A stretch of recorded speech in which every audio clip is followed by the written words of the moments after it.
गुलाम नबी आज़ाद के एक बयान पर कश्मीर की सियासत में उबाल आ गया। गुलाम नबी आज़ाद ने कहा कि इसमें तो कोई शक नहीं होना चाहिए कि हिंदुस्तान में रहने वाले ज़्यादातर मुसलमानों के लिए पूर्वज हिंदू थे।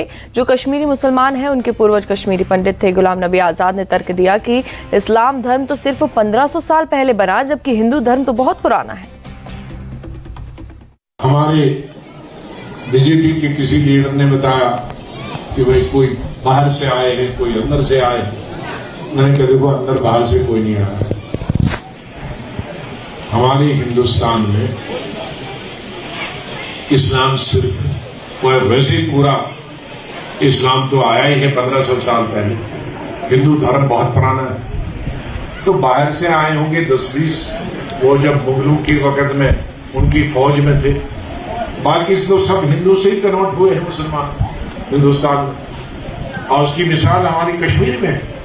कश्मीर में कौन था 600 साल पहले मुसलमान? सब कश्मीरी पंडित थे, सब वही इस्लाम कर गए, बन गए। तो मैंने कहा सब इसी धर्म में पैदा हुए। गुलाम नबी आज़ाद के बयान पर महबूबा मुफ्ती ने सख्त एतराज जताया। महबूबा मुफ्ती ने कहा कि गुलाम नबी आज़ाद को थोड़ा और पीछे जाना चाहिए, हो सकता है उनको अपने पूर्वज बंदर नजर आएंगे। मुझे नहीं मालूम कि आज़ाद साहब कितना पीछे चले गए और उनको क्या नॉलेज है, अपने जो उनके पूर्वज रहे हैं उनके बारे में क्या जानते हैं। मगर मैं उनको ज़रूर सलाह दूंगी कि अगर वो पीछे जाना चाहते हैं तो पीछे चले जाएं। हो सकता है कोई बंदर वंदर उनको पूर्वजों में मिल जाए। गुलाम नबी आज़ाद के समर्थन में आए बीजेपी नेता और पूर्व डिप्टी सीएम कविंद्र गुप्ता कहा, जो बात गुलाम नबी आज़ाद ने कही वो बात तो फारूक अब्दुल्ला पहले कई बार कह चुके हैं। कविंद्र गुप्ता ने कहा कि देश के मुसलमान इस सच्चाई को मान लें तो सारी समस्या ही खत्म हो जाए। जो उन्होंने वास्तविकता उजागर की है यही सच है। आज भी रजौरी पुंछ के मुसलमान अपने आप को कोई राजपूत मानता है, कोई दूसरा है। जो भी जातियाँ हैं, जो भी सरनेम है, वो सभी आज भी हिंदू मुस्लिम के मिलते जुलते हैं। हमारे राज्य के जो चीफ मिनिस्टर रहे हैं फारूक अब्दुल्ला साहब, वो भी कहते हैं कि 4 पीढ़ियाँ पहले की बात करें तो वो सभी हिंदू थे। जो अखंड भारत था उसमें जो अफ़गानिस्तान था, काबुल, कंधार, पाकिस्तान और भी बहुत से हिस्से थे, वहाँ भी जो लोग हैं सब कन्वर्टेड है। जब इस वास्तविकता को हिंदुस्तान का मुसलमान मान लेगा तो मुझे लगता है हिंदुस्तान में कोई समस्या नहीं रहेगी।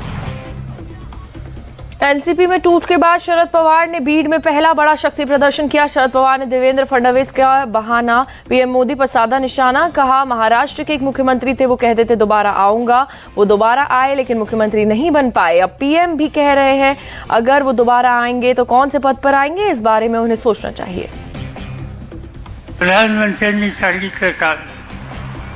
प्रधानमंत्री ने लाल किले से भाषण किया। उन्होंने कहा कि मैं दोबारा आऊंगा। मैं उन्हें बताना चाहता हूं कि महाराष्ट्र के एक मुख्यमंत्री थे देवेंद्र फडणवीस। उन्होंने कहा था कि मैं दोबारा आऊंगा, वो दोबारा आए लेकिन मुख्यमंत्री नहीं बने, उससे नीचे के पद पर आ गए।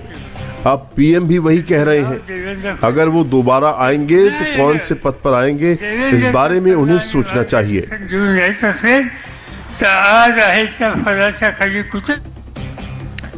देवेंद्र फडणवीस ने शरद पवार पर किया पलटवार। कहा, शरद पवार के मन में उनके भाषण की दहशत है। उन्होंने पिछले चुनाव में जो कहा था वो हुआ। बीजेपी सबसे बड़ी पार्टी बनकर आई लेकिन कुछ लोगों ने बेईमानी की, इसलिए बीजेपी की सरकार नहीं बन पाई। फडणवीस ने कहा कि जिन लोगों ने साजिश की थी अब उनकी अपनी ही पार्टी टुकड़े टुकड़े हो गई। मागच्या काळात म्हणालो होतो मी पुन्हा येईल। मैंने पिछली बार कहा था कि मैं फिर आऊंगा, उसकी दहशत आज तक कायम है। आज भी लोग दहशत में हैं। एक राष्ट्रीय नेता ने कहा कि फडणवीस की तरह मोदी बोल रहे हैं, पर फडणवीस कैसे वापस आए?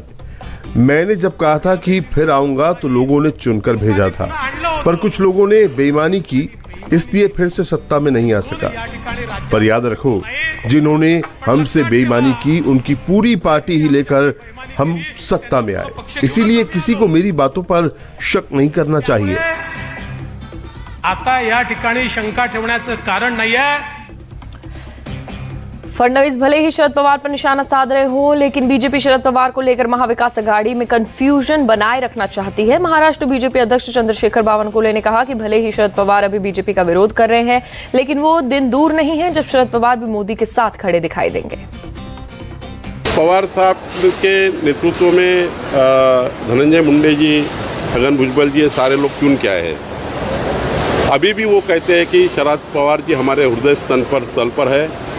तो पवार साहब को भी हमारी विनती ऐसी है और हम भी ये चाहते हैं कि एक छोटे कार्यकर्ता के खिलाफ, जिस कार्यकर्ता को आपने इतना बड़ा किया, उस कार्यकर्ता के खिलाफ जाकर वहाँ आक्रोश करना ये भी ठीक नहीं है। आखिरी उन्होंने आपका जो गुरुस्थान है वो कायम रखा है और एक देश के विकास के लिए, देश का आत्मनिर्भर बनाने के संकल्प को मोदी जी को साथ दे रहे।